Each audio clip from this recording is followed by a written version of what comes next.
Morning student. The Bihar teacher history maker के इस Facebook page पर मैं राजेंद्र कुमार आप सभी छात्र छात्राओं का फिर से स्वागत करता हूं। बच्चों, दो चर वाले रैखिक समीकरण में हम लोग समीकरण को हल करने की विधियां पढ़ रहे हैं। अभी तक हमने तीन विधि को 3 क्लास में बताया है। पहला प्रतिस्थापन विधि, विलोपन विधि और तुलनात्मक विधि। आज भी हम लोग बीजगणितीय विधि से हल करने में एक नए विधि को पढ़ेंगे जिसका नाम है ब्रज गुणनखंड विधि। ब्रज गुणनखंड विधि से हम दो चर वाले रैखिक समीकरण को कैसे हल करते हैं, आज की कक्षा में इसी बात को विस्तार पूर्वक जानेंगे। आइए बच्चों देखते हैं।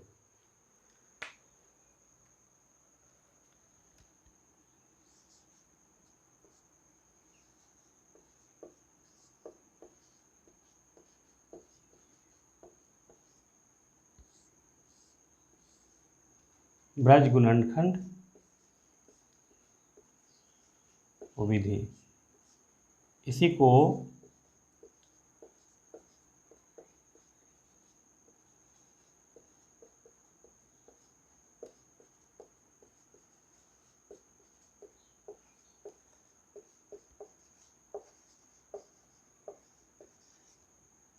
को क्रॉस मल्टीप्लिकेशन मेथड कहा जाता है।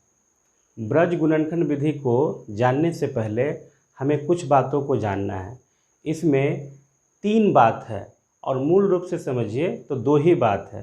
अगर आप x चर का ब्रज गुणनखंड करने जा रहे हैं तो आपको ये ध्यान रखना है कि हमको ऊपर से दायां स्टेप चलना है, और अगर y चर का आप ब्रज गुणनखंड करने जा रहे हैं तो आपको ये ध्यान रखना है कि हमको इसमें भी ऊपर से दाएं चलना है, और 1 के मामले में नीचे से बाएं चलना है। ये कहने के लिए 3 बातें हैं, लेकिन स्टेप इसमें 2 ही है। 2 कैसे है? x और y के ब्रज गुणनखंड करने के लिए आपको ऊपर से दाएं स्टेप चलने हैं और 1 के लिए आपको नीचे से बाएं चलने हैं। चलिए हम इस विधि को सीखते हैं।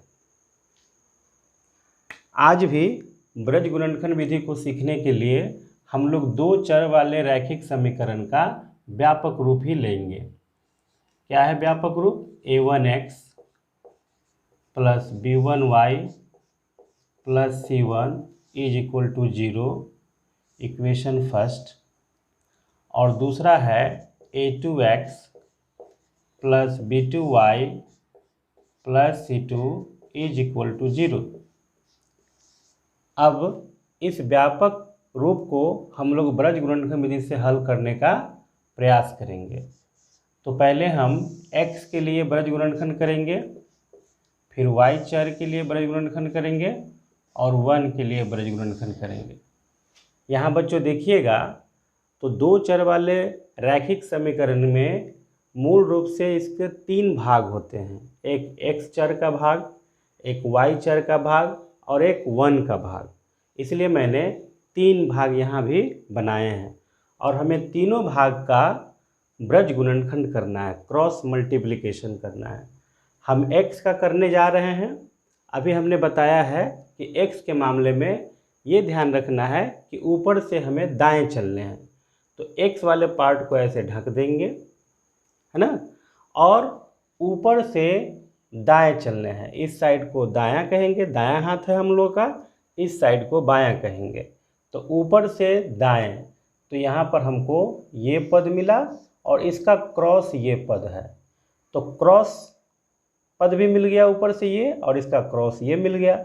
अब ध्यान रखना है कि ब्रज गुणनखंड कभी चर का नहीं होगा बल्कि उसके गुणांक का होगा, और अचर पद में तो चर है ही नहीं, तो अचर पद तो आएगा ही। तो यहाँ y का गुणांक बच्चों क्या है? b1, और b1 का क्रॉस हो रहा है किससे? c2 से।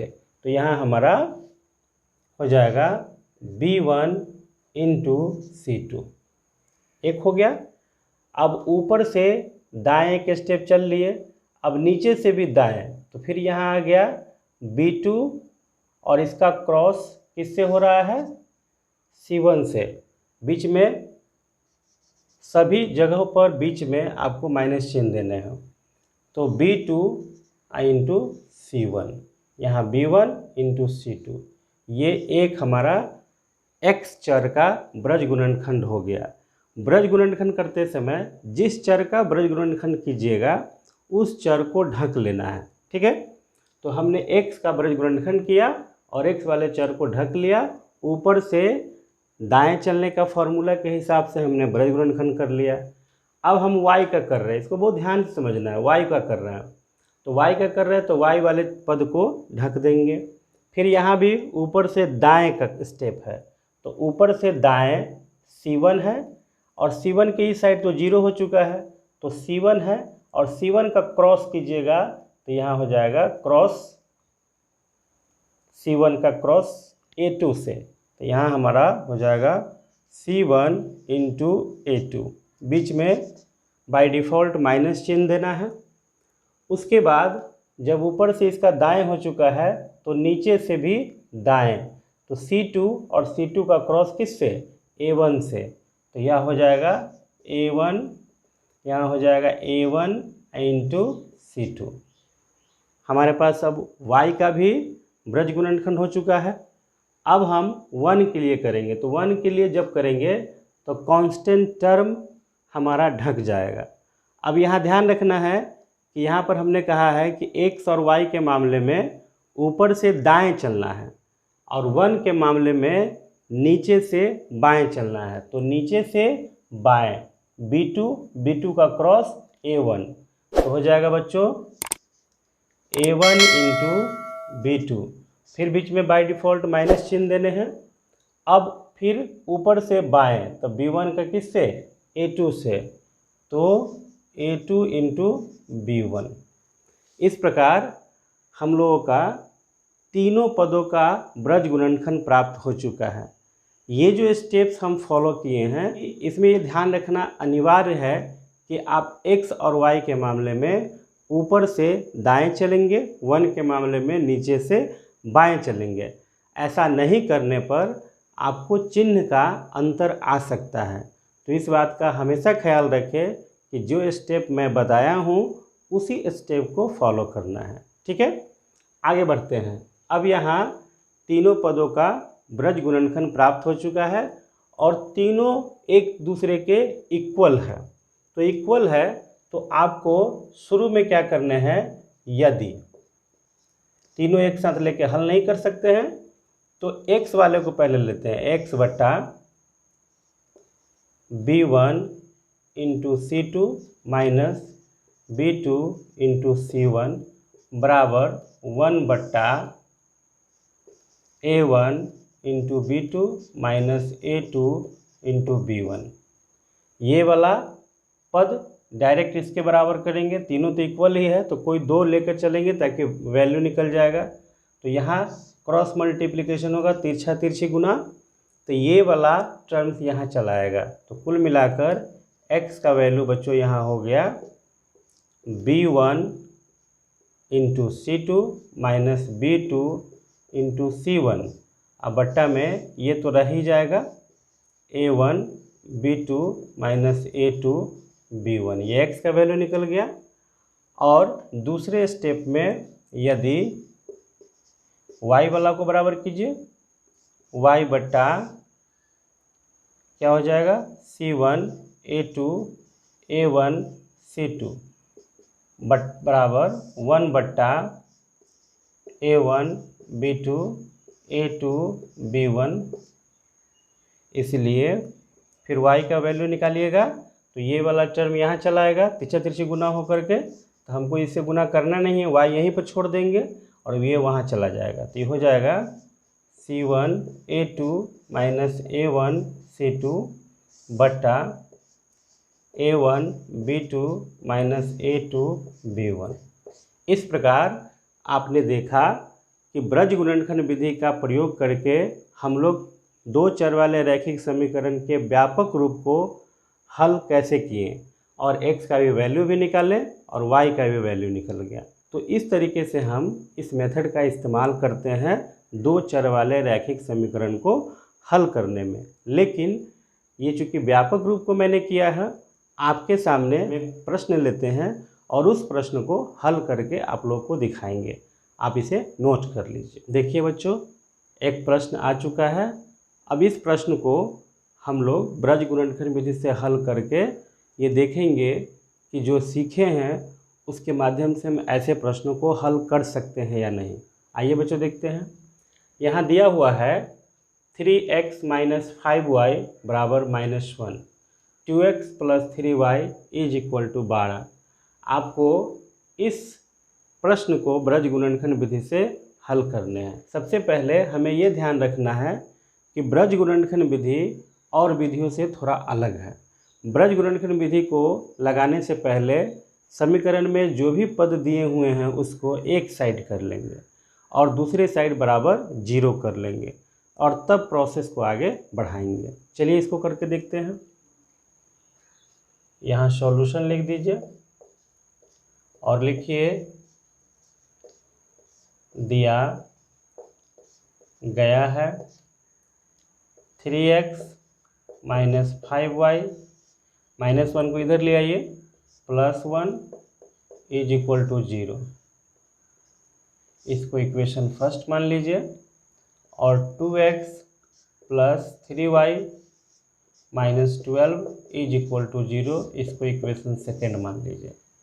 समीकरण हूबहू आपको दो चर वाले रैखिक समीकरण के व्यापक रूप जैसा हो गया।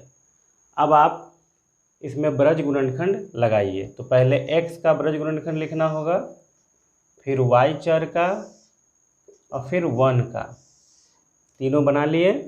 अब x का लिख रहे हैं तो x वाले टर्म को ढक देंगे। ऊपर से दाएं चलना है तो ऊपर से दाएं चलेंगे तो ये -5y का क्रॉस हो जाएगा -12 से।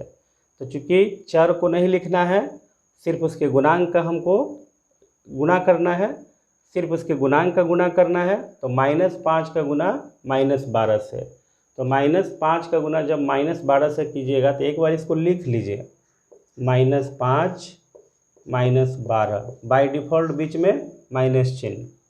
अब ऊपर से दाएं हो गया, अब नीचे से भी दाएं, 3 का क्रॉस 1 से, 3 का क्रॉस 1 से करेंगे, दोनों प्लस में है।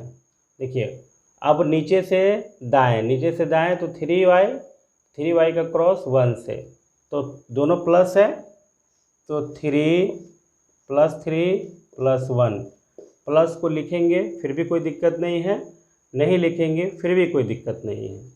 अब आते हैं y के लिए, तो y को ढकिए, फिर ऊपर से दाएं तो 1 का क्रॉस 2 हो जाएगा। तो यहाँ 1 × 2 बाय डिफ़ॉल्ट बीच में माइनस, फिर जो है नीचे से दाएं -12 का क्रॉस 3 से, तो यहाँ लिखेंगे -12 × 3, इसका भी हो गया। अब आप कांस्टेंट टर्म के लिए इसमें क्या करना है, ध्यान रखिए, ध्यान है ना, इसमें क्या करना है बच्चों, ध्यान है, नीचे से बाएं, तो नीचे से 3y बाएं की तरफ, 3 का 3 से +3 प्लस लिखिए या न लिखिए, फिर +3, बीच में बाय डिफ़ॉल्ट माइनस, फिर ऊपर से बाएं -5 का क्रॉस से -5, फिर ऊपर से बाएं -5 का 2 से, तो हो जाएगा -5 × 2। अब इसको हल करते हैं, एक बार इसी पैटर्न पर इसको हल कर देंगे। Minus plus 12 × 5 = 60, -3 × 3। उसके बाद y के लिए 2 × 2, माइनस प्लस 12 × 36, और यहाँ 1 के लिए 3 × 9 और माइनस प्लस 5 × 10। कुल मिलाकर आपको हो गए x बट्टा 60 में से 3 चला गया 57, y बट्टा 38 और 1/19। मैंने पहले ही बताया तीनों को एक बार में हल करने में थोड़ी परेशानी है, इसलिए आप एक एक करके इसको करेंगे। यदि x बटा 57 इज इक्वल टू 1/19 के। 57 वहाँ चला जाएगा 1 से गुना होकर, इसलिए ये ऐसे लिख दीजिए सीधे x बराबर 57/19। ये 3 बार में कट जाएगा, इसलिए x का वैल्यू यहाँ 3 हो गया। यदि दूसरा वाला y बट्टा 38 is equal to 1/19, y equal to 38/19 2 बार में कट गया, कुल मिलाकर यहाँ x बराबर 3 और y बराबर 2, ये हमारा x और y का वैल्यू हो गया। तो बच्चों, आज की कक्षा में हमने ब्रज गुणनखंड विधि से प्रश्न को हल करने के तरीके को समझा। आशा है कि आपको आज का क्लास अच्छा लगा होगा और आप इस ब्रज गुणनखंड विधि के आधार पर आप अपने अभ्यास पुस्तिका के प्रश्नों को हल करके देखेंगे। उसके बाद भी अगर कोई कठिनाई हो तो आप कमेंट बॉक्स में लिखेंगे, हम लोग उसका समाधान करेंगे। फिर से एक बार, यदि आप इस वीडियो को द बिहार टीचर हिस्ट्री में करके फेसबुक पेज पर देख रहे हैं तो उस पेज को लाइक कीजिए और शेयर कीजिए। यदि आप इस वीडियो को यूट्यूब पर देख रहे हैं तो वहाँ द धीर क्लासेस को सब्सक्राइब कीजिए और बेल बटन को दबाइए। धन्यवाद।